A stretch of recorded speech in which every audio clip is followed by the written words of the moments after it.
Vous écoutez Parler Cuisine, le podcast qui vous aide à mieux cuisiner, avec Marc et Guy. Oui, c'est les deux Belges qui ont la langue bien pendue et c'est l'épisode 127 où on va vous parler des tartelettes au citron.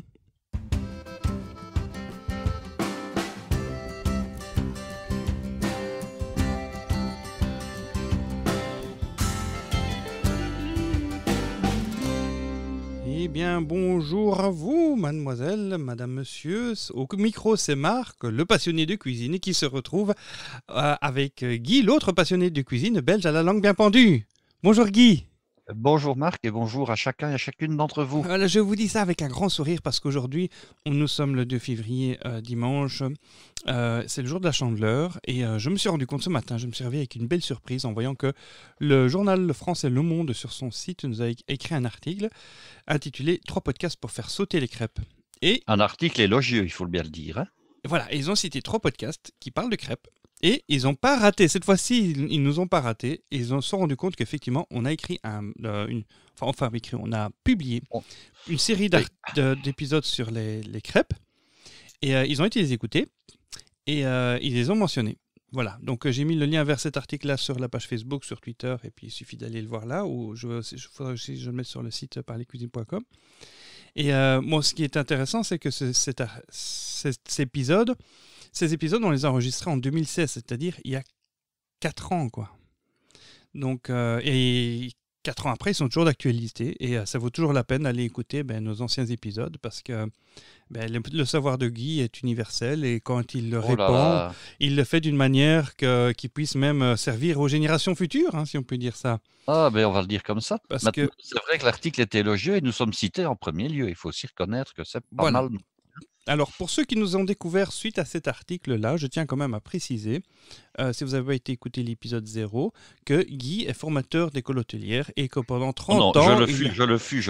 Pendant plus de 30 ans, il a transformé des adolescents boutonneux en chefs de cuisine étoilés, pour certains.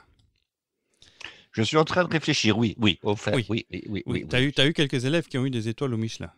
En tout cas, il y en a auxquels je pense, oui. Voilà, on a été manger chez lui en plus. On a été manger chez lui. On lui dit bonjour. Il me tarde d'y retourner. Ben voilà. Donc bref, voilà. Tu as l'habitude d'être pédagogue et tu sais de quoi tu parles, tu maîtrises toutes les techniques, tu as plein de diplômes en métier de bouche. Et donc, en fait, grâce à ce podcast, l'auditrice ou l'auditeur qui nous écoute a accès peut-être à la personne la plus qualifiée techniquement en cuisine qui puisse être disponible sur Internet. Ah, sur Internet, oui. Allez, et c'est notre plaisir de pouvoir l'adresser, de passer ce moment avec vous. Et de faire connaître toute une série de choses qui peuvent vous aider à mieux cuisiner. Voilà. Alors, ça, c'était la première actualité. C'est ce gentil article du Monde. Ça fait plaisir quand il y a des grands médias internationaux de la taille du Monde comme ça qui... Et il faut reconnaître que ça a boosté l'écoute de notre site quand même. Hein. Oui. Mais c'est pour ça, je dis bienvenue à tous ceux qui nous rejoignent après nous avoir découvert là, parce que je vois qu'il y a plein de gens qui se sont abonnés. En fait, ça fait 2 jours que je vois qu'il y a les écoutes qui ont explosé. Je me dis, mais ça vient d'où ? Et j'ai trouvé cet article-là, je me dis, il ne peut avoir que ça. Ça ne peut être que là. Donc, voilà. La deuxième actualité que j'avais, c'est justement dans l'épisode précédent, vous m'avez entendu faire un petit coup de gueule sur une société de livraison de plats, d'ingrédients, de box comme ça pour faire cuisiner vous-même à la maison. Pour lequel j'ai un avis partagé. J'aime bien le concept si on n'a pas le temps de faire les courses, si on ne veut pas se prendre la tête à imaginer des recettes ou à faire tout le travail en amont et qu'on ne veut juste parfaire sa technique en cuisine. C'est assez pratique à ce niveau-là. Au niveau du prix, je ne trouve pas ça excessivement plus cher. Si ce n'est que leurs techniques de vente sont parfois un peu à te forcer la main. Et donc, ce qui est arrivé à ma femme, c'est qu'elle a voulu réactiver son compte pour aller voir les recettes, pour consulter le site. Elle voulait juste consulter le site. Et sans le savoir, elle a réactivé une commande alors qu'on ne lui a pas demandé de confirmer cette commande. Et elle a été sauvée en fait parce que la carte qu'elle avait introduite sur le compte était expirée. Et donc, ils sont revenus vers elle en disant veuillez donner un numéro de carte valide. Elle a dit mais j'ai jamais rien commandé. Et donc, elle a réagi assez vite pour dire « mais non, moi, j'en veux pas ». Et donc, pour annuler la commande. Et alors, le service clientèle avait l'air de dire « oui, on va l'annuler, on va rappeler ». Mais elle a déjà été préparée, elle a déjà été envoyée. Mais on va rappeler le paquet. Et finalement, quand j'enregistrais l'épisode précédent, ils sont venus se toquer à la porte pour livrer le paquet. Et donc là, elle a recontacté le service clientèle qui a dit, mais vous venez le rechercher, hein, parce que moi, j'en veux pas. En tout cas, je ne veux pas payer pour. Et ils ont fait, bon, écoutez, vous êtes libre de le garder. On ne vous le facturera pas. Donc voilà. Ouais, ça, c'est bien aussi. Je me retrouve avec comme ça 4 menus pour 4 personnes dans mon frigo, offerts par la société HelloFresh, qui a ça ne change quand même pas mon idée qu'il pourrait avoir des techniques de vente un petit peu moins agressives, en tout cas. Et bon, Mais enfin, vous la nantis de nourriture pendant une semaine sans payer. voilà, donc il y a un bon, comme dire, une bonne fin. Sur la fin, finalement, je me suis retrouvé avec de la nourriture gratuite et ça fait plaisir. Et donc, je reste quand même, s'il change 2-3 petits trucs, je serais peut-être même plus enclin à les prendre. Parce que finalement, quand j'étais très fort occupé au boulot et j'avais pas le temps de cuisiner, pas autant de temps pour cuisiner, et que ma femme aussi était très fort occupée, on se retrouvait à devoir nous jeter sur des plats préparés ou sur du takeaway, enfin de la livraison à domicile, ce qui n'est pas spécialement la chose la plus saine. Et que finalement, c'était l'alternative qui nous permettait de quand même continuer à cuisiner, de voir ce qu'on mettait dans nos plats, tout en n'ayant pas tous les tracas de faire les courses, de faire le grammage, de retrouver les recettes, etc., quoi. Bref, en plus les recettes sont Disons que simples. ce genre de procédé, c'est un petit peu comme le GPS pour la voiture, hein. Avant, on Oui. devait regarder sur la carte, on devait chipoter, on devait pas se tromper. Tandis que maintenant, en fait, on devient extrêmement passif. On reçoit de la nourriture, tout est indiqué, il n'y a plus qu'à suivre. On devient finalement un peu des moutons aussi parce que, dans un certain sens, c'est eux qui décident de ce que nous allons manger. Enfin, je n'en achète pas moi personnellement, mais on ne fait plus vraiment un choix comme si on allait réellement dans le magasin. Ça simplifie la vie, on est bien d'accord, mais on doit manger ce que eux proposent, Bien évidemment. sûr, bien sûr. On n'a Alors pas c'est le ça le choix. problème. Non, bon, apparemment, si tu ne signifies pas ton choix particulier, apparemment il y a plusieurs choix disponibles, mais il y a toujours un choix par défaut sur lequel il te automatiquement, chaque semaine c'est renouvelé, chaque semaine il t'envoie un truc. Si tu n'as pas été prendre le soin d'arranger la commande, il t'envoie un truc par défaut. Et mais en plus, parfois, dedans, il te glisse des produits publicitaires et j'imagine que bon, ça devient du coup un média aussi. Ça permet d'atteindre des gens en mettant Oui. des flyers publicitaires dedans ou bien des échantillons gratuits. Bref. Bref, Bon, comme moi, on dit. Bref, on va parler d'autre chose maintenant. oui. Voilà, donc la semaine dernière, tu nous avais parlé du lemon curd. Voilà, alors le lemon curd, je fais un petit rappel, mais nos auditeurs iront bien entendu écouter l'épisode pour voir de quoi il s'agit précisément. C'est en fait un genre de confiture, si on veut, euh, anglaise d'origine, qui contient du jus de citron, donc qui est parfumé au citron. Alors, ce que je n'ai pas expliqué dans la recette de la semaine passée, parce que ça a duré quand même assez longtemps, c'est qu'évidemment, on n'est pas tenu de ne faire ça qu'avec du citron. On peut faire ça avec d'autres agrumes. Alors, en plein hiver, et puisque nous sommes en plein hiver, on trouve évidemment des oranges, on trouve aussi des clémentines, on trouve des mandarines, on trouve quasiment en toute saison du citron vert. Donc, tous ces agrumes, et même du pamplemousse ou bien du pomelo. Donc, on peut utiliser la recette de base que j'ai donnée pour réaliser, par exemple, non plus du lemon curd, mais de l'orange curd, ou bien, je dirais, Du mandarine curd? des mandarines curd, si tant est que le mot puisse exister. Je ne sais pas si on dit mandarine Oui, en on dit anglais. mandarine. Il y a des Eh mandarines, bien, il y a des voilà. tangerines, il y a des clémentines aussi. Donc, on peut quasiment utiliser tous les agrumes, Oui.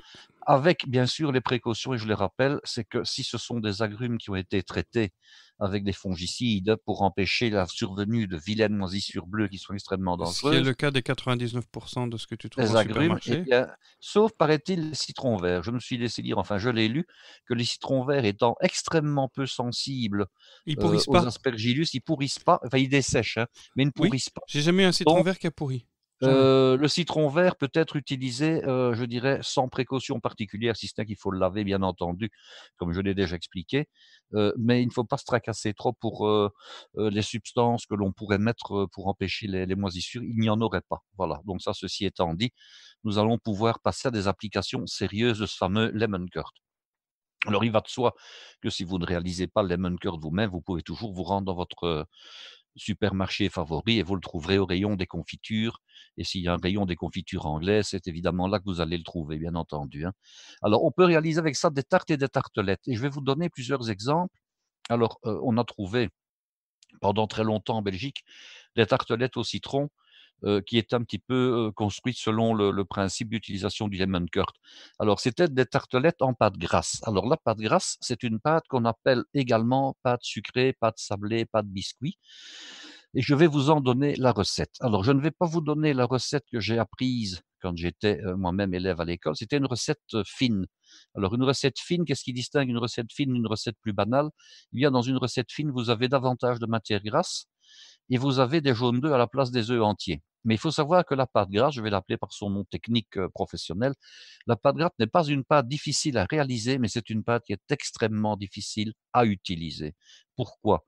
Étant donné qu'elle est riche, qu'elle est sablée, elle est très friable. Ça veut dire que quand vous allez vouloir la laminer, c'est-à-dire la baisser au rouleau, elle a tendance à se casser et à ne plus être très facilement manipulable. En fait, elle est dépourvue d'élasticité, ce qui veut dire que lorsque vous l'abaissez, vous voulez en faire un cercle ou en tout cas une abaisse que vous allez éventuellement découper par la suite, eh bien, elle va se fendre sur les côtés et elle va faire une espèce de rayonnage comme ça, qui fait que toute la partie extérieure est difficilement utilisable. Alors, comment font les professionnels, eux, pour utiliser, pour laminer cette pâte grasse? Ils utilisent des laminoirs électriques, des laminoirs, je dirais, mécaniques, des machines, hein, qui font qu'il n'y a pas d'à-coups. C'est un petit peu comme les machines qui servent à baisser la pâte lorsqu'on fait des pâtes fraîches soi-même. Donc j'entends par là des pâtes salées, genre pâte à lasagne. Il y a 2 rouleaux comme ça en inox qui peuvent être resserrés de plus en plus les uns sur les autres, de sorte que la pâte passe alternativement d'un côté à l'autre du laminoir et qu'il n'y a pas comme ça cet effet, ou en tout cas beaucoup moins cet effet de cassure.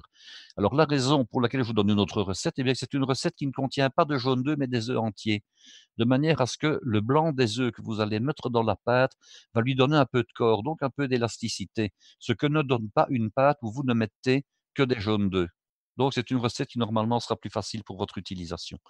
Alors la recette de base, qu'est-ce qu'elle contient? Ben, elle contient 500 grammes de farine, alors 250 grammes de beurre, alors on dit toujours du beurre doux, mais on pourrait très bien mettre du beurre salé ou du beurre mi-salé, ça va simplement donner un autre effet à votre pâte. Alors si vous prenez du beurre doux, c'est-à-dire du beurre sans sel, ben, pas de problème, vous mettez quand même une petite pincée de sel pour que la pâte ait du goût. Alors 2 œufs, les œufs traditionnels, taille standard, qui font à peu près l'équivalent donc de 50 grammes net par œuf, donc 100 grammes d'œufs. Et puis après, il y a bien sûr du sucre.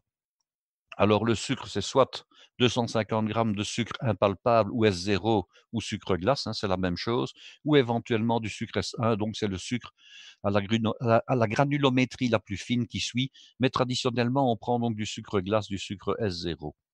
Alors le traitement, ben, il y a plusieurs traitements et je vais vous en donner, je dirais, les principaux. Premièrement, vous faites la pâte à la main. Hein, ça peut encore arriver, tout le monde n'a pas une machine et il faut reconnaître que ça va assez vite. C'est pas une pâte compliquée à faire à la main, hein. Là, il y a 2 techniques. Soit vous coupez le beurre qui est froid, donc en petits dés, vous le mettez avec la farine et avec le sel et puis entre vos 2 mains, vous sablez, c'est-à-dire que vous allez prendre vos 2 mains, prendre la farine et le beurre et frotter vos mains comme si vous frottiez vos mains autour d'un savon, je vais dire, hein. Donc vous sablez avec la main grande ouverte, les 2 mains jointes l'une contre l'autre et vous sablez. Et ensuite, après, vous incorporez le beurre, pardon, vous incorporez après les œufs et vous incorporez le sucre. Moi, je n'ai jamais travaillé comme ça. Alors, on dit une pâte sablée, ben, elle doit être sablée. Ben non, pas forcément. Moi, je travaillais autrement. J'ai toujours crémé d'abord le beurre et le sucre. Alors, crémer le beurre et le sucre, qu'est-ce que ça veut dire? Vous allez prendre le beurre, vous allez travailler à la main jusqu'à ce qu'il soit, je dirais, devenu très souple, et puis vous lui incorporez le sucre, hein. Et une fois que le sucre est incorporé, vous ajoutez les œufs et vous incorporez de nouveau. Alors, pour avoir facile, on travaille généralement de la main gauche et on s'aide d'une corne, c'est-à-dire un genre de racloir avec la main droite. On travaille sur une surface, je dirais, bien sûr la plus lisse possible, soit du hêtre qui est bien lisse, hein. Si on a un plan de travail en bois, bien pas de problème si c'est un bois alimentaire. On peut travailler sur marbre ou sur pierre, on peut travailler sur inox et on peut également travailler sur des plans de travail lisses en plastique, que certaines ménagères achètent, hein, et qui se roulent très facilement. Donc une surface lisse, ne faites pas ça sur, je dirais sur, par exemple, un carrelage ou sur des choses comme ça. Ce n'est pas très, très hygiénique. Alors donc vous allez, faire d'abord, donc votre mélange de beurre et de sucre. Ensuite, vous allez ajouter les œufs et puis vous terminez par la farine. Alors, c'est une pâte qu'on ne doit pas trop travailler. C'est une pâte, une fois que la farine et le reste des ingrédients sont bien mélangés, vous ne devez pas la surtravailler. Et comment tu vois que c'est bien mélangé? Parce qu'on voit qu'il ne reste plus de traces de farine, tout simplement. Ok. C'est pas plus compliqué que ça, hein. Donc une fois que tout est bien incorporé, vous ne devez pas surmélanger, ce serait nuisible. Alors si vous décidez de faire avec votre pâte, heu, une tarte de grande dimension, on voit dans toutes les recettes, rouler la pâte en boule. Mais c'est une erreur évidemment, hein. Ah, C'est une erreur parce que si vous roulez la pâte en boule, vous allez voir quelque chose de très épais que vous allez devoir, abaisser. Imaginons que vous avez une boule qui fait 5 ou 6 centimètres de haut et vous devez ensuite l'abaisser à 3 millimètres. Vous avez beaucoup d'efforts à faire et vous avez surtout beaucoup de risques à ce que la pâte se craquelle sur les côtés, comme je l'ai dit, et rende votre travail difficile. mhm. Donc ce que vous devez faire, c'est la rassembler et faire une espèce de galette déjà d'à peu près 1 centimètre et demi de haut. Donc vous allez comme ça avoir nettement moins Et on fait ça de avec les mains. on fait ça à la main bien sûr, Mm. hein. Vous allez évidemment avoir nettement moins d'efforts à faire et puis vous emballez cette pâte dans un film plastique et vous la mettez au réfrigérateur. Il est impossible d'utiliser cette pâte lorsqu'on vient de la réaliser. Elle est beaucoup trop molle. Donc on doit la faire durcir et Ah. comment est-ce qu'on fait pour la faire durcir? On la met au réfrigérateur pendant une demi-heure, 1 heure, éventuellement on peut même faire la pâte pour le lendemain, il y a aucun problème, hein. Et donc tu la mélanges avec les doigts? Tu peux la On la mélange avec les tu doigts. peux la mélanger Alors, au robot? on peut la mélanger au robot, donc j'allais y venir, ça c'était le premier Oh, pardon, processus, oui, c'était à la ok, main. oui. Deuxième processus, c'est au robot. Alors, vous avez des robots mélangeurs, soit à crochet, soit avec ce qu'on appelle, une feuille, c'est donc, l'autre ustensile, mais qui lui imite plutôt la cuillère de bois. Alors moi, je conseillerais plutôt le crochet. Vous mélangez alors les deux peuvent s'utiliser. Je dirais que le crochet est beaucoup plus lent, le K, donc la feuille, va être beaucoup plus Ouais, sur un rapide. canot, c'est un cas. Ça, c'est un cas sur un Kenwood, mais il ne faut pas, je dirais, surtravailler la pâte de nouveau. Une fois que les différents ingrédients sont amalgamés dans l'ordre que je viens d'expliquer, il faut arrêter. Ça va? Mhm. Alors l'autre processus, c'est de faire sa pâte au cutter, hein. Alors le cutter, c'est facile, hein, ce sont 2 lames, je dirais, diamétralement opposées qui tournent autour d'un axe et elles tournent, en horizontalité. Vous mettez de nouveau les ingrédients, vous mettez le cutter en marche et en quelques secondes, votre pâte est faite, il y a plus aucun souci, hein. Donc ça, c'est C'est la pas un même peu chose. hérétique, ça? Non, c'est pas hérétique du tout parce qu'on peut même faire une pâte levée au cutter, hein. Une pâte à tarte pour une tarte en pâte levée peut très bien se faire au cutter. Ça marche d'ailleurs pas mal du tout et ça se fait en quelques secondes, hein. Ah. Ah oui, oui, Et oui, oui, pourquoi oui. pas au mix-up tant qu'on y est? Parce que ça sera beaucoup plus compliqué. Le mix-soup n'est pas adapté. Ok, Le mix-soup, ça, c'est impossible. Le mix-soup n'est fait que pour travailler dans des liquides. ok. Par contre, le cutter, lui, travaille dans quasiment tout ce qu'on veut. Je dirais qu'on pourrait même broyer des rochers si le cutter était suffisamment, costaud. Alors donc votre pâte est faite, vous la faites reposer. Maintenant, plusieurs possibilités. Soit vous faites une grande tarte collective, soit vous faites au contraire des petites tartelettes individuelles. Alors les moules à tartelettes, c'est bien pratique parce que vous avez toutes les tailles, vous avez quasiment toutes les formes. Généralement, les moules à tartelettes individuelles, ils sont festonnés, donc ils sont légèrement crantés sur le côté.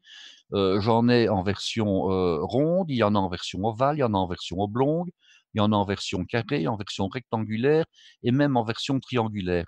Et surtout pour je dirais les moules à tartelettes à petit four. Hein, ça, c'est très intéressant, de faire la recette également pour des petits fours. Alors vous avez des tartelettes qui font 3-4 centimètres de diamètre, hein. Ce sont des réductions et ça marche très bien aussi. L'avantage de la pâte grasse, c'est que c'est une pâte qui ne nécessite pas de chemisement de moule. Ça veut dire que c'est une des rares pâtes où on n'est pas obligé de beurrer le moule avant d'y foncer la pâte, donc d'y mettre la pâte. On peut le mettre comme Ça, ça c'est direct. on peut la mettre comme ça directement, ce qui est très intéressant. Et alors la raison, c'est que la pâte étant suffisamment grasse, elle ne collera de toute façon pas, je dirais, au moule. Et alors l'autre avantage de cette pâte, c'est d'ailleurs la seule pâte où quand il y a un moule en creux, on n'est pas obligé de mettre un papier et de mettre par exemple des haricots secs ou des billes de métal et quoi que ce soit. La pâte va rester là où on l'a mise. Elle ne se rétracte pas et elle ne retombe pas. Vous voyez, ça c'est un avantage, de la pâte grasse. Alors, vous allez donc abaisser votre pâte en la reprenant du réfrigérateur. Vous devez un petit peu fariner quand même, votre plan de travail. Combien Vous de temps allez au fa réfrigérateur tu l'avais mis? il faut qu'elle soit suffisamment durcie, hein, donc moi je dirais au minimum une demi-heure et encore à condition qu'on ne l'ait pas mis en Ah, ok. version trop épaisse. Et si je la laisse toute la nuit, elle risque pas d'être trop dure? Pas du tout. Ok, Et c'est généralement ce qu'on conseille, c'est de la faire la veille pour le lendemain. ok. Donc, il y a pas de problème, elle peut rester sans problème, 12 heures ou 24 heures. Donc vous abaissez votre pâte avec un rouleau. Alors quelle épaisseur? Généralement, c'est une pâte qui s'utilise à une épaisseur d'à peu près 3 millimètres, hein. Au-delà, ça devient beaucoup. Moins, ça devient trop fragile. Donc souvent, c'est 3 millimètres, 4 millimètres, grand, grand, grand, grand maximum. Je dirais que c'est vraiment 3 millimètres qui est la bonne épaisseur pour les petits formats. Donc vous abaissez et puis vous découpez votre pâte avec un emporte-pièce. Ça, c'est la première possibilité. Si vous avez un emporte-pièce qui correspond à vos moules à tartelettes, ben, c'est très bien. Vous découpez à l'emporte-pièce et puis vous foncez. Donc vous mettez votre pâte dans chacun des petits moules et puis vous adaptez, je dirais, le contact avec les doigts. Sinon, vous mettez vos moules, je dirais, rangés sur votre plan de travail et puis vous mettez votre abaisse de pâte dessus. Avec le dos de la main, avec les doigts, je vais dire, mais avec le dos des doigts, vous faites, je dirais, adhérer la pâte au mieux au moule et puis après seulement vous repassez le rouleau au-dessus et ça se découpe tout seul. Donc vous foncez vos moules. Vous cuisez, alors quelle température? Considérez, ce n'est pas un peu de la violence de votre four, hein, parce qu'à température égale, les fours ne cuisent pas tous de la même manière. Considérez 160-170 degrés pour avoir une idée. Les tartelettes doivent rester blond doré. Elles ne doivent pas devenir brunes, ce qui donnerait un goût un peu trop caramélisé à la pâte. Elles doivent tout simplement devenir, je dirais, d'un beau jauneur doré. Alors, une fois que les tartelettes sont cuites ou que la tarte est cuite, si vous avez fait ça dans un moule de plus grande dimension, vous l'enlevez, vous laissez refroidir un tout petit peu pour ne pas, vous brûler et puis vous démoulez, vous mettez sur grille et vous laissez sagement refroidir à son aise. Donc vos tartelettes sont prêtes. Autre avantage des tartelettes, en pâte grasse, c'est qu'elles peuvent être réalisées à l'avance et gardées dans une boîte, de type boîte à biscuits ou boîte Tupperware. Parce qu'en fait, cette pâte, c'est une pâte biscuit, tout simplement, hein. Donc ça se garde comme des biscuits dans une boîte bien fermée. Ça veut dire que vous n'êtes jamais sans tartelettes de base si vous le souhaitez.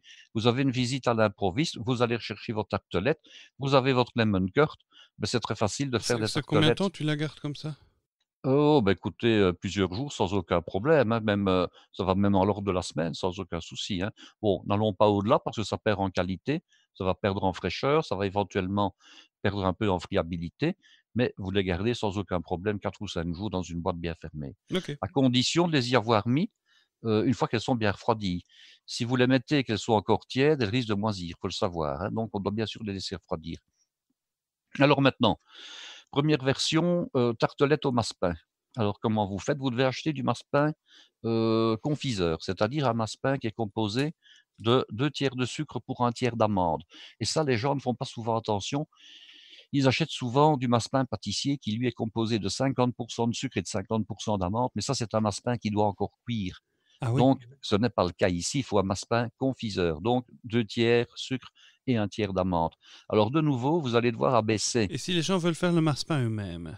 Non, c'est compliqué, moi je ne le conseille pas. Donc surtout pas prendre la recette avec du blanc d'œuf Ah, là. ça, c'est vraiment la pire chose qu'on puisse faire, c'est vouloir faire le massepain soi-même et alors, le faire avec du blanc d'œuf. C'est le meilleur nid à bactéries qu'on puisse trouver. Aucun Parce que professionnel digne de ce nom ne vous donnera ce genre de recette. Jamais, jamais. t'avais encore entendu cette recette le mois dernier et je me souviens. Oui, je l'ai encore entendu pour les fêtes et je trouve ça scandaleux qu'on puisse, que des gens qui n'ont pas de compétences culinaires, réelles, mais qui ont par contre beaucoup d'écoute, donnent ce genre de recette. C'est quasiment criminel. Donc le massepain vaut mieux l'acheter. Ben, il vaut mieux l'acheter. Ok. Hein, vous pouvez demander à votre pâtissier, s'il ne veut pas vous revendre 500 grammes de massepain et vous dites bien que c'est du massepain confiseur et pas du massepain pâtissier, donc c'est du massepain, 2 tiers sucre et un tiers amande, je le rappelle. Donc le massepain par contre, quand vous achetez un bloc de massepain naturel, il est blanc grisâtre, hein, c'est la couleur, disons, de sa réalisation. Le massepain, il peut se colorer. Alors il peut se colorer comment? Il peut se colorer en jaune, en vert, en rose, pour les couleurs qui sont principalement utilisées. Comment fait-on pour colorer du massepain? Tout d'abord, on doit renourrir le massepain. Qu'est-ce que ça veut dire? On doit rajouter au massepain l'équivalent de 10 de son poids en sucre glace. Alors ça se fait sur un plan de travail, ça se fait avec des mains bien propres, bien entendu, bien désinfectées, bien séchées. Vous ajoutez donc le sucre glace tamisé, vous retravaillez le massepain jusqu'à ce que le sucre glace soit incorporé et puis vous mettez vos quelques gouttes de colorant si vous voulez que le massepain, par exemple, devienne vert clair, pour prendre cet exemple-là. Alors ne pas vouloir absolument donner au massepain des couleurs je dirais, carnavalesque. Les tons doivent rester pastels pour que ça reste joli. Il ne faut pas vouloir avoir du massepain jaune outrancier, ou vert outrancier, ou rose, ou rouge outrancier. Ça ne donne pas un bon résultat. Donc, vous donnez une petite teinte, je dirais, douce à votre massepain. Et puis, vous l'abaissez. Alors, qu'est-ce qu'on met pour abaisser le massepain de manière à ce qu'il ne colle pas sur son plan de travail, Marc? Je sais pas. Alors, on met, De la farine, non? ben non, on met du sucre impalpable. Sucre impalpable. Ah, On a tamisé. ça Ah va oui, pas hein. coller, ça? Non, ben non, justement, non, ça ne va pas coller. Oui, Le sucre impalpable a le même effet vis-à-vis du massepain que la farine vis-à-vis d'une pâte. Il empêche que ça Ah, colle. oui. D'un part que tu as plus envie de te lécher les doigts quand c'est du sucre. Oui, attention, on doit en mettre peu parce qu'après, il faut pouvoir le brosser. Donc, on doit toujours avoir avec soi une brosse douce, hein, qui permet d'enlever le surplus, soit de farine quand c'est une pâte, soit de sucre impalpable quand c'est du massepain. Alors, il existe des rouleaux à massepain. Alors, un rouleau à massepain, qu'est-ce que c'est? C'est un rouleau qui est cranté, qui a des motifs décoratifs en forme, par exemple, de treillage en osier ou autre, hein. Oui.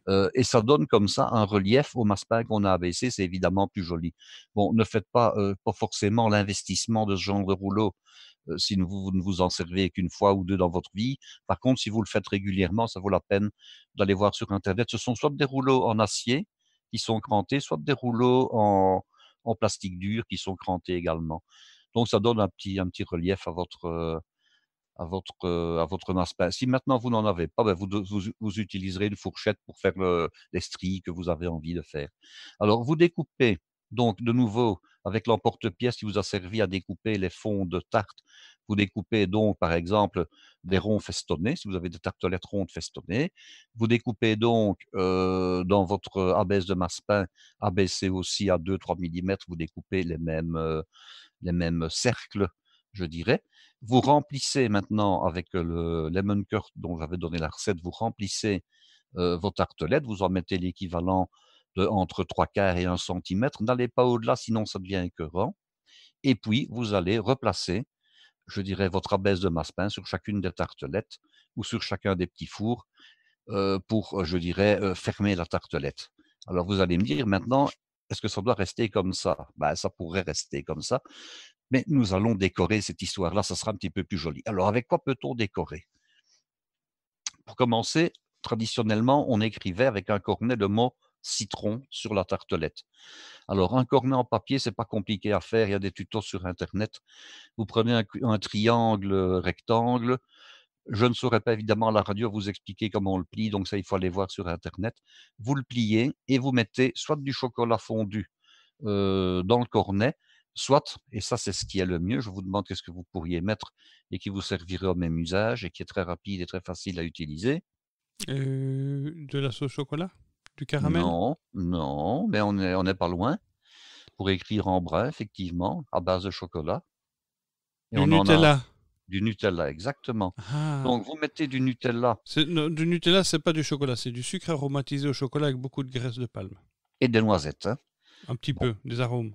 vous mettez du Nutella. Alors c'est très, très, très, très pratique à utiliser parce qu'il ne faut pas le faire fondre, il ne faut pas, je dirais, le faire refroidir. Il a la bonne consistance. Avec des ciseaux, vous coupez le bout de votre cornet et vous écrivez citron tout simplement sur la tartelette. Alors, il y a encore moyen de garnir un petit peu mieux sa tartelette, c'est de représenter sur la tartelette le fruit qui se trouve à l'intérieur. Donc de faire un tout petit mini citron en massepain. Alors c'est pas compliqué du tout, hein. Vous prenez du massepain jaune, je dirais l'équivalent d'une petite noisette qui fait maximum 1 centimètre de diamètre et encore c'est déjà un peu gros. Et puis vous travaillez ce citron de manière à ce que ce soit oblong comme un petit citron, tout simplement. Oui. Et alors avec, je dirais, une petite brosse bien propre, vous donnez, un petit martelage au citron de manière à imiter un petit peu Les les porcs, là. petits les petits pores du citron. Et alors avec un petit pinceau, vous prenez du colorant vert, vert léger dans une bouteille et vous mettez alors là, quasiment rien. À chacun des pointes du citron, vous mettez un tout petit peu de vert, mais quelque chose de délicat, hein, quelque chose de très light pour imiter tout simplement un citron qui est en cours de mûrissement. Et alors de la même manière, vous colorez un petit peu de massepain en vert et vous faites une petite feuille, je dirais une petite feuille imitation feuille de citron que vous venez mettre et vous collez votre citron avec un petit peu de glace royale de manière à ce qu'il adhère à la tartelette. Bon, évidemment, vous faites ça si vous avez beaucoup de tartelettes à faire, hein, parce que si vous en avez quelques-unes, c'est beaucoup de chipotage. Maintenant, si vous avez des enfants à occuper le mercredi, ben vous pouvez ils peuvent travailler avec vous et vous pouvez leur demander de faire des petits citrons. Ils vont être ravis de pouvoir le faire. Alors ça, c'est une première version. Donc, c'est une tartelette citron massepain. Maintenant, il y a des tartelettes citron meringuées. Alors, ce n'est pas compliqué. Vous remplissez votre tartelette de lemon curd de la même manière et puis vous réalisez une meringue italienne. Alors, je rappelle, une meringue italienne, qu'est-ce que c'est? C'est du blanc d'œuf et c'est du sucre cuit à 121 degrés que vous avez versé sur les blancs battus et vous battez jusqu'à complet refroidissement. Alors, pour les plus paresseux ou pour les plus paresseuses, il existe la meringue italienne industrielle que je dirais, le génie agroalimentaire a conçu pour vous. Alors, ça se présente comment? Ben, dans les magasins où on vend des produits de pâtisserie, on vend de la meringue italienne en poudre. Il suffit tout simplement de réhydrater, on ne doit plus la faire chauffer. Alors, elle est à base d'albumine et de sucre. Vous devez simplement rajouter la quantité d'eau qu'ils indiquent sur le paquet, battre à fond, et vous avez votre meringue italienne qui est faite. Alors, avec une douille cannelée, vous partez du centre de la tartelette et puis vous faites une spirale qui va jusqu'à l'extérieur et il vous reste après uniquement à flamber cette tartelette. Alors, comment fait-on pour flamber ce genre de tartelette? Soit on la met, je dirais, sous le grill, ce qui est la version la plus ancienne et la plus artisanale, mais maintenant on vend des petits chalumeaux de cuisine, hein, qui sont tout simplement alimentés par une petite bonbonne de gaz. Oh, du gaz à briquet, donc on peut le C'est du recharger. gaz à briquet, voilà. On peut le Donc, recharger avec une bonbonne à briquet. vous utilisez, bon, vous achetez éventuellement ce petit chalumeau, s'il est vraiment pratique, hein. Ça coûte Il peut pas si servir, cher que ça, quoi. non, pas du tout. Et il peut servir aussi bien à flamber une omelette norvégienne qu'un gâteau meringué. Et dans ce cas-ci, Faire votre la crème tartelette, brûlée. des crèmes brûlées aussi, voilà. Donc c'est un petit investissement qui peut être fait si on aime cuisiner ou faire de la pâtisserie. Donc vous allez donc flamber vos tartelettes de manière à ce que la meringue prenne une belle couleur, je dirais brun clair, hein, uniforme, et vos tartelettes sont prêtes. Alors vous allez me dire, mais est-ce qu'on peut encore faire autre chose? Ben oui, évidemment. D'abord, comme je l'expliquais, on peut réaliser la tartelette en grand format. Mais alors il existe, et si vous allez voir sur Internet, vous allez trouver ça, ce qu'on appelle des moules à tarte inversés.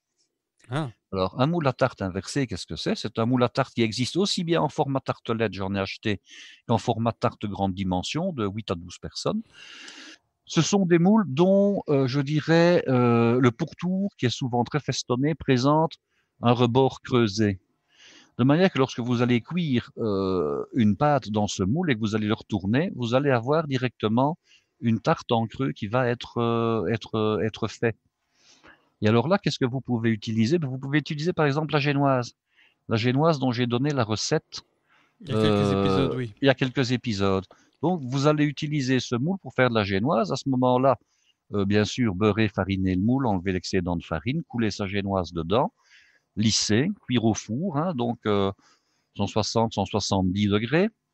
Votre génoise est cuite, ben, vous la retournez et vous avez donc à ce moment-là un gâteau qui ne demande qu'à être garni.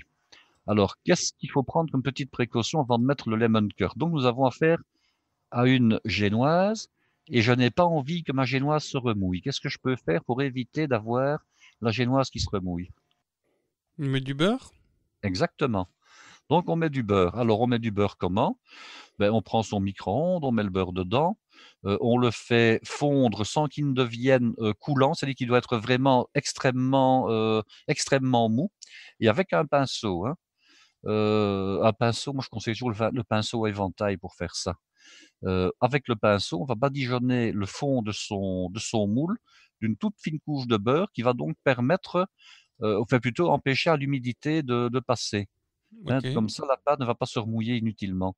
Donc vous allez badigeonner très très légèrement le fond de votre tarte inversée, y compris les bords, y compris les côtés.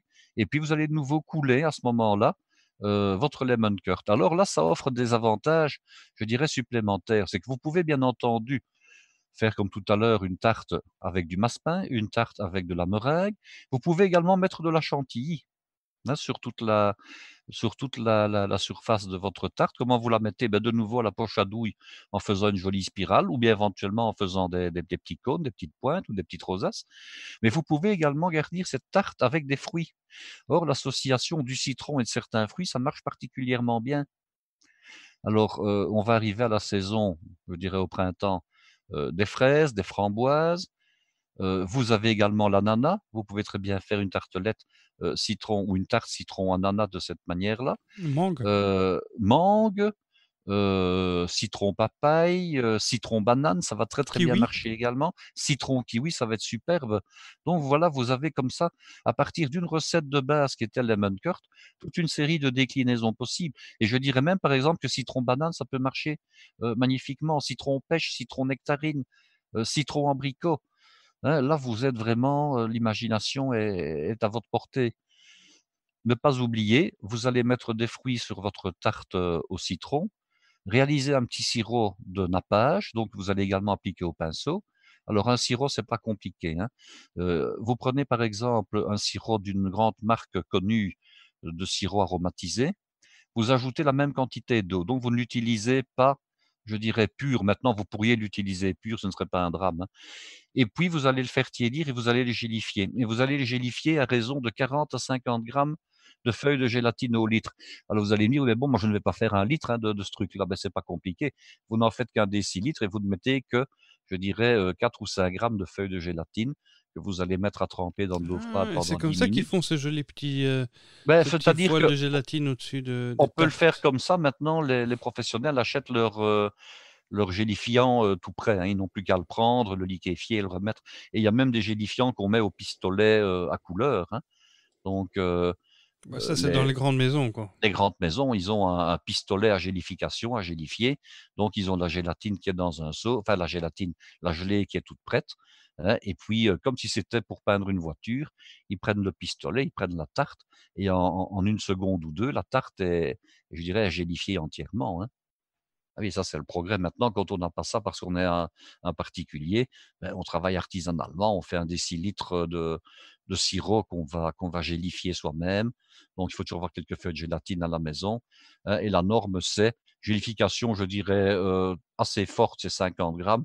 Si vous êtes entre 30 et 40 grammes ou à 40 grammes, disons que ça reste un petit peu plus fluide, voilà Et et c'est ça donne facile à de la appliquer. brillance et c'est facile à appliquer. Alors surtout ça va terminer, vraiment votre dessert de manière élégante, hein.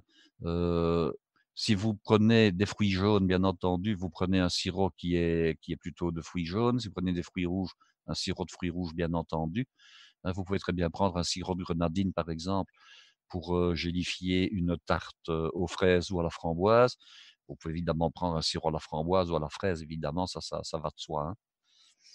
Alors petite finition également, bon, sur les bords de votre tarte au citron et par exemple au kiwi, vous pouvez ajouter un peu d'amandes effilées grillées, mais surtout, heu, un tout petit peu de ce fameux sucre, le Rafty Snow, hein, qui va donner comme ça de l'élégance à votre dessert, va donner un côté tout à fait professionnel, et beaucoup de cachet à votre dessert, hein. Ce petit nuage de sucre blanc comme ça qui ne fond pas et qui va se trouver tout autour, ça va terminer votre dessert. À chaque fois que tu parles de tarte, il faut que tu mentionnes le Rafty Snow, qui est un sucre qui ne Qui ne fond fond pas pas à l'humidité, à voilà. l'humidité. Voilà, il reste blanc. Donc, c'est l'impression que Alors c'est givré son de il neige comme ça. ouais, il porte un autre nom, je l'ai déjà vu sous un autre nom en France, hein, mais le Rafty Snow, c'est le nom de marque que je connais Mais le allez le le voir, mieux. oui, Allez allez voir voir sur internet.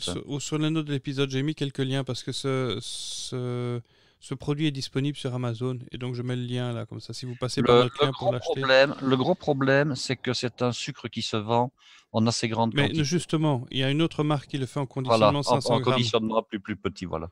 Donc, je vais mettre le lien. Si je le retrouve, je mets le lien dans les notes d'épisode. Allez voir là. Voilà. Donc il suffit de, si vous êtes sur votre téléphone, normalement, pour la plupart des apps, il suffit de taper sur l'épisode et puis les notes de l'épisode sont en dessous. Avec vos doigts, vous défilez vers le bas. Voilà. Eh bien voilà, nous avons donc terminé pour notre utilisation en pâte grasse et en gâteau, je dirais en tarte gâteau et en tarte éventuellement de grande dimension et en tartelette de petite dimension. Vous avez donc toutes Pour les ton lemon curd. explications Donc il y pour avait le le lemon curd. massepain. La meringue italienne, Oui. il y avait sous forme de tartelette et sous forme de tarte plus grande. Oui. Il y a également les tartelettes faites dans un moule, à tarte inversée que vous pouvez faire soit avec de la génoise, soit avec du biscuit duchesse ou du savoie. Même vous pouvez même prendre du biscuit à la cuillère pour le faire. Alors ça existe en petite dimension et en grande dimension. C'est le moule en grande dimension qu'on trouve le plus souvent. Si vous ne voyez pas ce que c'est, vous tapez simplement sur internet moule à tarte inversé et vous allez tout de suite trouver le moule dont je veux parler. Oui, je vois. Ah oui, effectivement, moule à tarte. Ah, c'est ça! Effectivement, donc c'est un moule à tarte avec le fond qui est relevé, comme ça quand tu la retournes, ça fait un creux et que tu peux... Ça fait un creux. Alors, il y a plusieurs moules, oui, vous bah, je verrez. Il y a des vois. moules qui ont un rebord festonné avec arête vive et il y en a qui ont un rebord festonné avec un petit rebord, je dirais, arête adoucie. Je vous conseille ce moule-là plutôt que celui à arête vive. Pourquoi? Eh bien, parce que celui à arête vive, quelquefois, vous avez plus de difficulté pour décoller votre tarte du moule. Bon, voilà, tous les produits que Guy a mentionnés, si je les trouve un lien, je mets dans les notes d'épisode. Parce que je tape, oui, effectivement, moule à tarte inversée dans Google, et une des premières vidéos que je vois, c'est tarte renversée amande citron. Donc Ah, ça, je n'ai pas fait, je on ne a l'ai pas vu. l'impression que c'est du lemon curd, effectivement, qui est mis au milieu. Ça a l'air tout joli. Ah comme oui, je ça. vois maintenant. Tarte Et renversée amande citron, voilà. sur mes douceurs sucrées. Ben voilà. Et donc, Ah ben oui, je vois. Et alors, il y a même recette du lemon curd qui est en dessous. ok. Ce sera tout pour aujourd'hui? Ben, ce sera tout pour aujourd'hui. J'espère que nos auditeurs auront l'occasion d'essayer ce genre de choses et qu'ils en seront satisfaits. Bon, eh bien, je vous remercie d'avoir passé ce moment en notre compagnie. C'était un grand plaisir pour nous. Je vous donne rendez-vous au prochain épisode, la semaine prochaine, où on a déjà quelques sujets sous le coude, mais j'ose même plus l'annoncer. Guy va probablement changer d'avis en fonction de sa meilleure inspiration. Mais en tout cas, ce sera toujours passionnant et ce sera nécessairement quelque chose d'instructif. Eh bien, si vous avez apprécié ce podcast, n'hésitez pas à en parler autour de vous, à le faire découvrir à des gens qui vous apprécient, que vous appréciez et qui apprécieront le contenu et la substance de ce podcast. J'espère qu'il vous a permis d'apprendre quelque chose et qu'il vous permettra de encore mieux cuisiner. Et puis, si vous voulez montrer votre gratitude et votre soutien à ce podcast, n'hésitez pas à aller voir sur parlercuisine.com comment soutenir ce podcast. Il y a Tipeee, Patreon et puis toute une série de moyens de nous soutenir sans bourse déliée. En faisant quelques clics et quelques petites inscriptions, on vous explique tout, c'est sur le site parlercuisine.com.